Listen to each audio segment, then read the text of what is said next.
Hey guys! So for today, I know we did a waifu tier list in the past. So what we're looking to do then is a Husbando tier list. And just some rules before we get started for this tier list. 1, they have to be a playable character. Or 2, they have to be a significant character enough in the story. We're not going to do villains because I feel like villains, kind of the big baddies, they're kind of the obvious choice.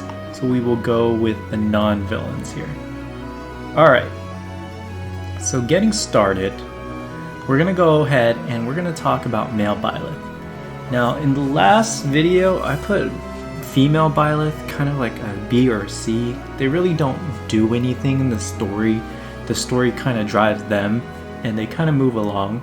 The reason you would want to put male Byleth or Byleth in general higher than that is if you really like the character, you like them in Smash Brothers, but as far as kind of a unique character with dialogues, just kind of your mercenary turned teacher, and I guess the only interesting aspect is, in this case, the male Byleth develop feelings over time.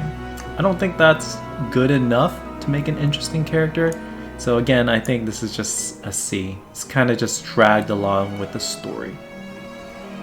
Now let's talk about Dimitri. Dimitri is actually one of the very popular characters. And at the beginning, you kind of have a sense that he's the crown prince. He's trying to maintain kind of the facade of being proper, but you see some angst and you don't really understand where that's coming from. And unfortunately, if you play routes other than Blue Lions, it doesn't really come into fruition. It's only when you play Blue Lions that you feel something really special. In fact, like Blue Lions separated from the rest of the other routes make him kind of a standout character. And for that, you get to see him turn from a young man struggling with nobility and being proper. He is a wild boar sometimes, but then you actually see kind of the extremist side, both ends, how far deep he goes into being a wild boar, and then how he regains his nobility and his princeness. So there's a unique turn. So I definitely think that for me personally, he is we're gonna do S tier. In fact, I really enjoy Blue Lions. I feel like Dimitri's kind of your classic lord, and just because of how he evolves, he has one of the most drastic character development there. He's also very strong. Like strong in battle, definitely Dimitri. Alright, we're gonna talk Claude. Now Claude comes off as kind of somebody who doesn't care, and there's a little reason for that. He's not originally from Fodlan. He looks a little different from the rest of the cast. Of course, he's tanner, but he's kind of iffy. That's basically it. Now, the issue with Claude is if you play the other routes, he kind of plays a minor character, and he doesn't really do much. And kind of in the story, he doesn't really do much. Unless you're there with him, unless Byleth is there with him, then he actually drives him to do motivation, to ramp up his motivation and kind of do something. But you kind of discovered he's a character with multiple layers, and they position the story like that.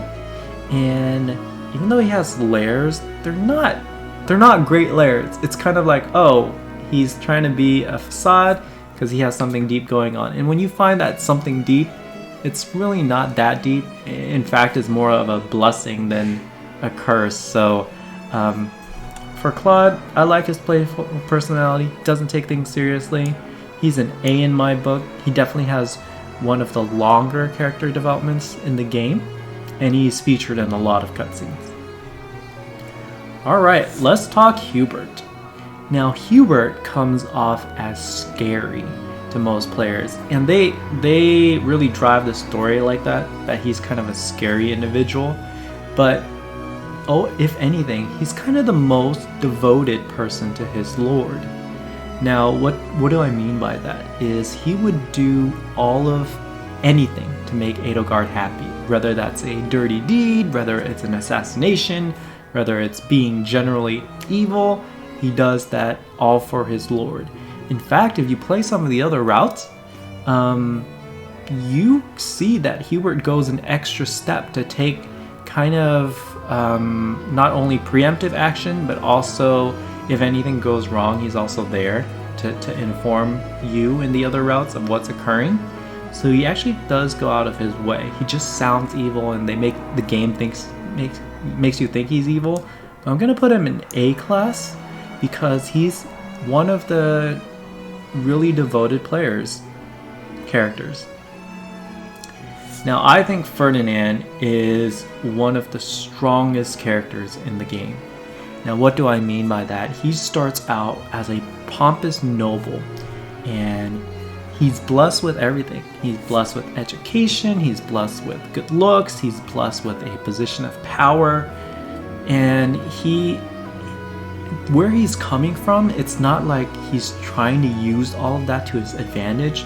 In fact, he wants to do good with all of that power and everything that he receives. Now, the issue is he's kind of naive about the world, and as he interacts with the different characters, he changes his stance on what meaning of being a noble means, and he finds out for himself, or he defines for himself what that means in the long run. So I think Ferdinand has a good heart.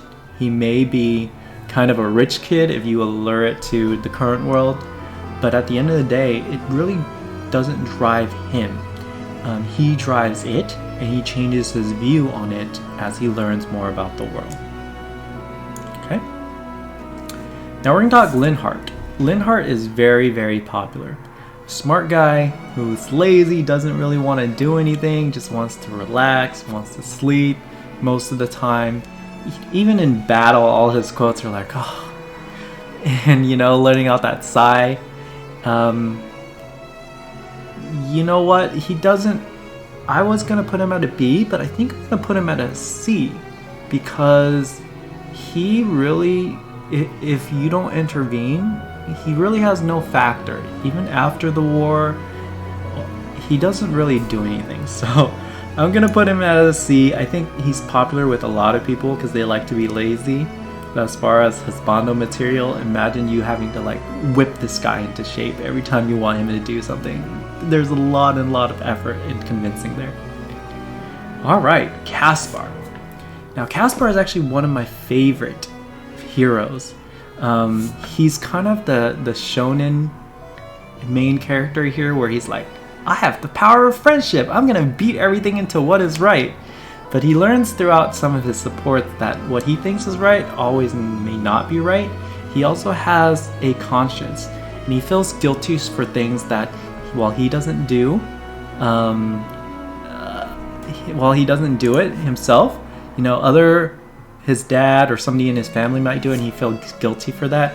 So definitely Kaspar deserves a spot up there. But as far as character development and whatnot, he's just kind of ordinary. He has a fun personality, and his voice actor does a great job of bringing that out. But other than that, I would put him as a B because he's strong in battle, fantastic character, kind of the main protagonist. He could be a main protagonist in kind of any shonen anime, but relatively straightforward. If you like main jump characters like Naruto, you'll definitely like Kaspar. Okay, we're going to talk Dedue. Now Dedue is kind of like Hubert. He's very devoted to Dimitri, but the issue with Dedue is that he's too devoted. If you play a route other than bluelions, let's say you play silversnow, verdantwind, or even blackeagles, he does some amoral things and stupid things sometimes, all in the name of Dimitri. So you gotta wonder, hey, do I really want to redeem this guy if I'm not playing blue lions? And that's kind of where his flaw is. So unlike Hubert, who kind of is thoughtful, whether it's evil thoughtful or all for Edelgard thoughtful, Dedue is all for Dimitri thoughtful, but he's not as smart as Hubert, so he makes some bad choices. I do love him when you do play Blue Lions, but again, he's kind of that stoic character, and I feel like this game, the best stoic character is Shamir, so he's greatly overshadowed by her. So for that, I'm gonna put him as a C. Oh boy, now we get to Felix. Felix is a very, very interesting character, and so we talked about Kaspar being kind of like Naruto. Felix is really like Sasuke. And what do I mean by that? He always challenges Dimitri to the fight. He's willing to challenge everyone, willing to prove that he's best at his skill, trying to be the best swordsman, and you know, his passive, his trait rather, is he does better when he's alone. So he is that lone wolf character. For that, I feel like a lot of people like him because he's strong, and his crest definitely powers him up. But just like Kaspar, who I adore, Felix is the opposite. So if you have Naruto and Sasuke, that's basically them. Alright, Ash. Now Ash is kind of one of those characters that speaks softly and while carrying a big stick. He has the ambition to be a knight. You don't want to see his angry face. When you see his angry face, he's really, really angry. He is kind-hearted, but at the same time, he struggles with feeling inadequate of being a knight. And he's been given chances to become a noble, to fight for his ideals. I know when he started as a thief. He was caught, and instead of being in prison or being punished, the owner of the manor chose to raise him as his own son. Not Kaspar. So Ash is internally grateful for that. He is very kind, so I feel like he doesn't take things for granted. For Husbando materials, how can you resist this face? But again, you don't want to see him angry. He's just a sweet, sweet guy. But he's kind of a nice guy. So if you like nice guys, then that's great. But I feel like as great of a person he has the problem of not being very, very useful in combat. So these guys have great personality and has great combat traits. Ash is kind of the other way. Ash has a great personality, but his combat skills are just okay. Alright, we're gonna talk Sylvain. Now, Sylvain is kind of the heartthrob of Husbandos. He, on the surface, seems like a womanizer. He really does. But if you look down deeper, you find out he's doing this because he has so many grudges against his own family. He's the second son, and because he's the one born with a crest in Fodland, they value him more. Girls want to be with him more, and it's kind of that issue where you're the second son, you're valued more than your brother. Girls want to be with you not because of you, but because of your lineage in this case. So he just takes that all in and he turns it to his advantage and being like, hey, all these girls want to be with me because of my money, because of my status. Well, I'm just going to use them like they're using me. So he internally, he is a character who hurts. And as you peel more layers back, I think you find him to be very, very interesting. Especially in his support, ironic, he's next to Mercedes, you find out there's kind of a deeper layer to him.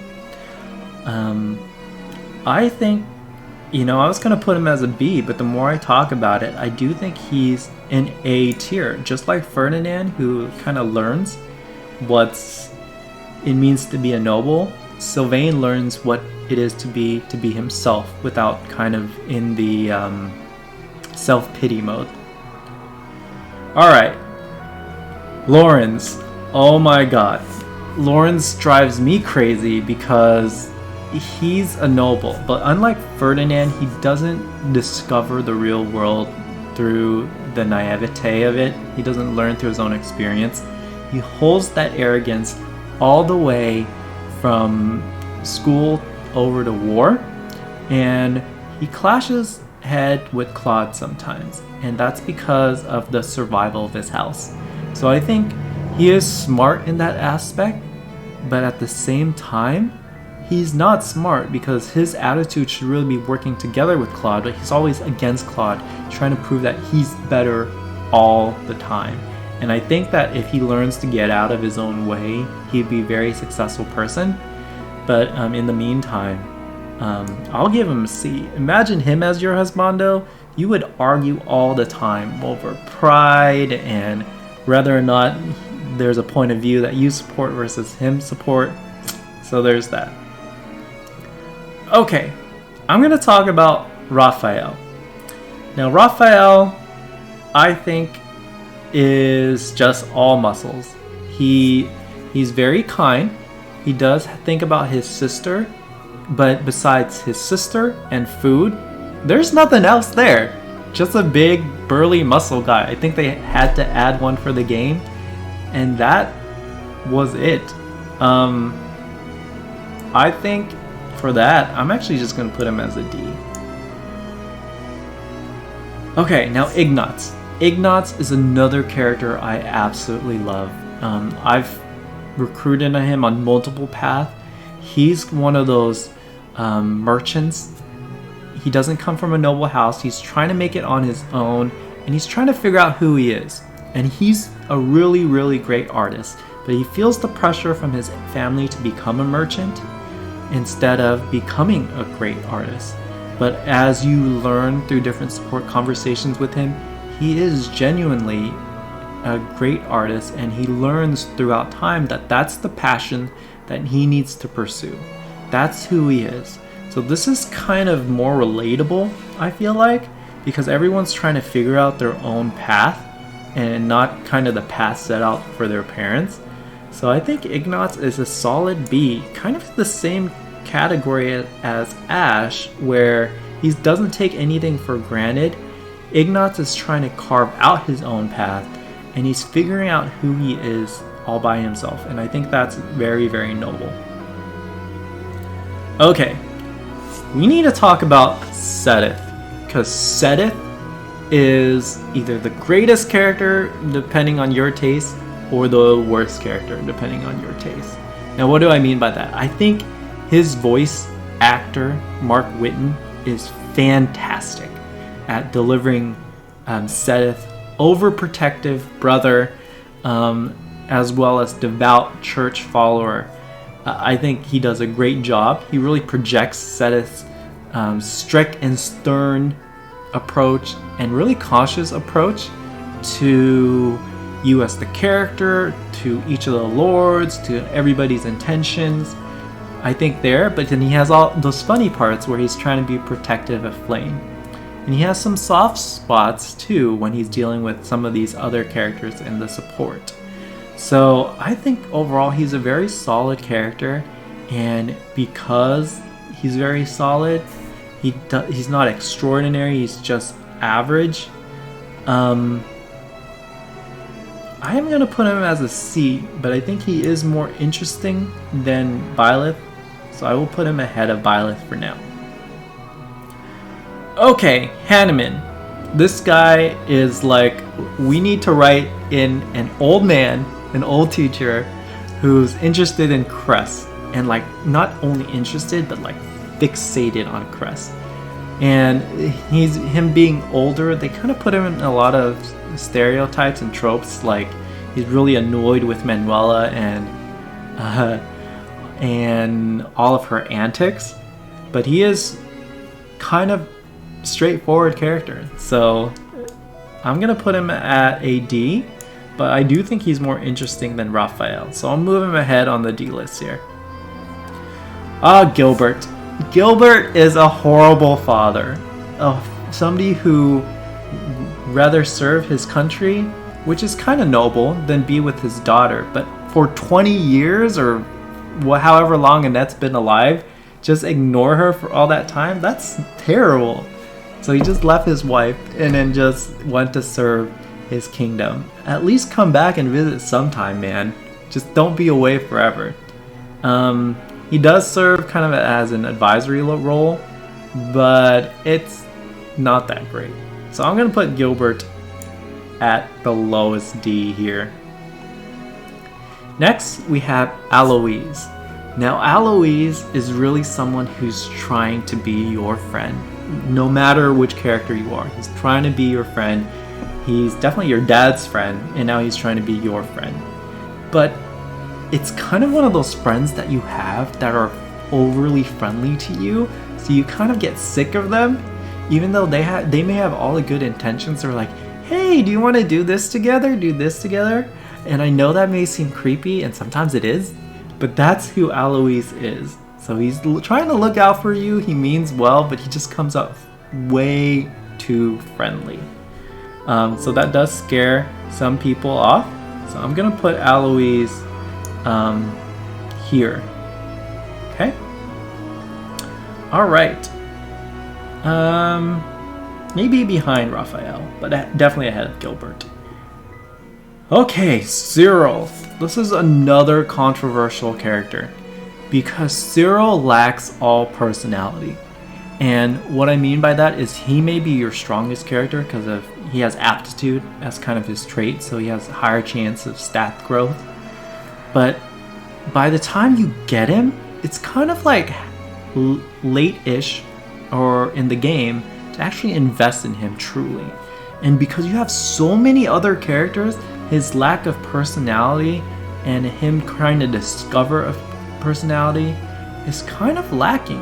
It falls behind Shamir and really does get outshined by Shamir. So I'm gonna put Cyril, although he may be useful, he's not that useful. So definitely probably behind Aloise. Okay? We're gonna talk about Geralt. Without Geralt, this game wouldn't happen. It's like if you didn't have a birth to your protagonist, there's no game.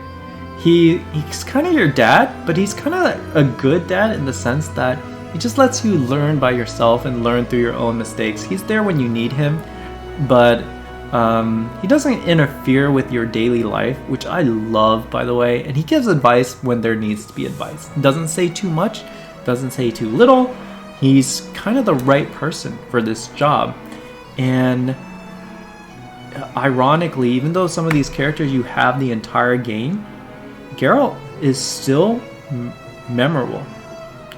In fact, he's more memorable than your character. So I'm gonna put Geralt above Violet here. They're kind of next to each other, which is deserving, but he's definitely a better character. Okay. Like I said, we're not gonna talk about any of the bad guys because they'll automatically end up like in the shit tier. So we're gonna talk about characters that you interact with or kind of have main interaction. And I think the one we need to talk about is Teresa. Now with Teresa, he doesn't really do much. He's made to be a shady character. You do kind of learn more about him if you go down Mercedes' path or you play blackeagles with the DLC. But he's kind of made to be a character that looks shady otherwise, and you don't really learn much about him. I think that's a flaw, and definitely I think the DLC aims to fix that, but it doesn't do too much. Alright, so I think you have Randolph here, and this is Kaspar's uncle. You hear about Kaspar's uncle, you see Kaspar's uncle, you fight with or against Kaspar's uncles, and he is made to sound really, really strong. But he's been kind of disappointing. Whether it's been on your side or you're fighting against him, he's kind of disappointing. He's definitely more interesting than Teresa, just because of the hype, and maybe even, yeah, I'm gonna put him here right after Cyril. I think that's a perfect fit. But he is capable, so if you're looking for a capable husbando, that's him. Just don't count on him too much, because when push comes to shove, he doesn't really show up. Okay. Now we have Rodri, Felix's dad.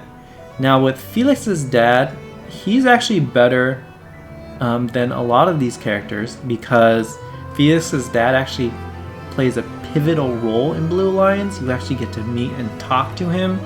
during the school phase, and he plays a pivotal role during Blue Lions. I think definitely more than Randolph here, but actually better than Cyril.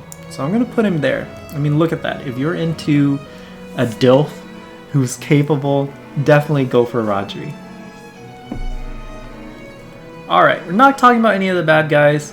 I do want to talk about some of the Cindered Shadows people, the ashenwolves people. So first, we have Baltis. This guy is a hunk, mind you. He's ripped. Doesn't matter whether it's school or war phase, he's ripped. He has a huge gambling problem though. So I think him as a personality and being your friend and fighting for you and being your pal, and he calls you pal, I think very memorable character. Big gambling problem. If you can get over the gambling problem, then definitely he'll fit in. He has a heart of gold. He just doesn't have any self-control. So you would have to save him from himself. But I put him up here with Kaspar, Felix, Ash, Ignatz, because he's a lovable character. At the end of the day, you like this character, and he's definitely memorable. And then last but not least, we're going to talk about Yuri. Oh my god, I think Yuri is a character. I'm sorry, S tier. He's like Claude, but whereas the story tries to get you to think Claude is a master tactician who would rather follow tactics, Yuri is the mastermind. And what I mean by that is he runs all of the underground, and he isn't afraid to get his feet wet in the dirty business, but he still maintains a nice conversation with you, with everybody you meet. He's realistic about things. Definitely, I don't want to say shrewd, but very street smart. If you had Yuri as a husbando, he'll definitely take care of you, and you wouldn't have to worry about doing all of the hard parts. He'll take care of you, and then he'll come home and smile and be like, everything's okay. Work was just all right today. I had to put down some people, but that's how it is. So I definitely appreciate Yuri here. And next to Dimitri, he definitely deserves his spot. Okay, so we're going to talk about if any of these players needs to shift.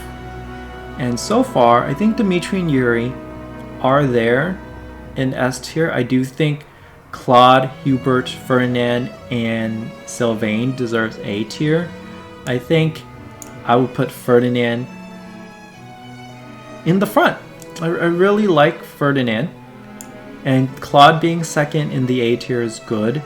And then Hubert and Sylvain, they kind of tie each other, but as I said, Hubert's kind of thoughtful, so he'll do everything for Edelgard, and even if Edelgard loses, he still puts in a good word with you, the character. So there's that. And Kaspar, Felix, yes, I think this is right. I think Ash next, Ignatz, and Baltis. This looks great. Okay, C. Definitely like Seth. I really like Seth in silversnow. I really like all of the Seth supports. Geralt is memorable. You have Byleth. And is Byleth more interesting than Hart? He's not. Is Byleth more interesting than the Dew? I think yes. Because the Dew makes some dumb decisions when you're not playing Blue Lions. My gosh. Do I think Dedu is less interesting than Lorenz? I do. I think Lorenz is more interesting than Dedu, but I do think Byleth is more interesting than Lorenz. Okay, now we're going to talk about D tier. If any of these guys should be promoted. Hannigan or Hannon, definitely. I think he's first here. Raphael and Aloise. I think Aloise is actually better than Raphael. He's more memorable. Do I think Rodri is better than Cyril? I can't, because Cyril's actually a player character. So I'll put Cyril in front, and then you have Rodri, Randolph, Gilbert, and Jereza. I think overall Jereza is more interesting than Gilbert. Actually more interesting than Randolph too. Now, I may move Gilbert to the front here just because he's kind of your advisor, so he does play a more pivotal role in the story. Actually, there's two more characters. One is Nadir, so you fight him, and he's actually a memorable character here. I think he is memorable. Okay. If we're talking about memorable, yeah, I don't think Gilbert's very memorable here. And then we're missing one more character. So Nadir is someone you interact a lot with. And then... And he's not technically a bad guy. Because bad guys would get the crap tier, right? Where is he? So... I don't see the character that I'm looking for here. The only other one that I could maybe think of is Dimitri's dad. Now Dimitri's dad, based on hotness alone, pretty hot. But again, he's plays kind of a minor role in the story. But I'll just put him on the list because he is pretty good looking there. Alright, so with that concludes our Husbando tier list, and I hope you guys enjoyed it. Definitely, I think one of the people on stream pointed out, there's a lot of D's here. There's a lot of great guys, and you definitely can't go wrong with anything that's B and above. C and above, if you're really into that type. I would avoid D as far as Husbando tiers, but all of these guys are great, and hopefully we get a Fire Emblem game with memorable characters next time as well. Hopefully you guys enjoy that, and I'll catch you on the next video. Bye!